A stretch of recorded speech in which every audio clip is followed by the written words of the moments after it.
Ke zinariya ce mai tsada, ki sani cewa kina da kima da kuma daraja. To mai yasa zaki ke sakar surarki wa duniya kowa ya gani? Kwaikwayar rawa ke ce, kwaikwayar waka ke ce, kwaikwayar duk wani sabon abin zamani ke ce. Kin mance da addininki da kuma al'adarki, kin biyewa rayuwar rudu, rayuwar ƙarya, rayuwar TikTok. Gani kike zamaninki ne, lokacinki ne, dole ki abin da ranki ke so.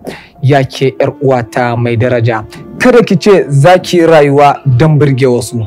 Ke ce su ne, kowa da kalar tasa rayuwa. Ki zama uwa ta gari mai yaye nagartattun ɗalibai wa duniya. Kada ya kasance ke ce jami'ar da kowa ke Allah wadai da ita. Shi ko mutunci madara ne, idan ya zube babu yadda za a yi ki kwaso sa.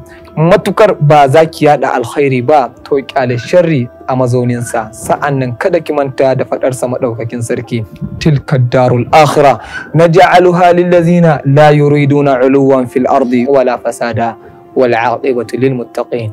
Man jaa bil hasanati falahu khairun minha wa man jaa bis sayyi'ati fala yujza allazina 'amilu sayyi'ati illa ma kanu ya'malun.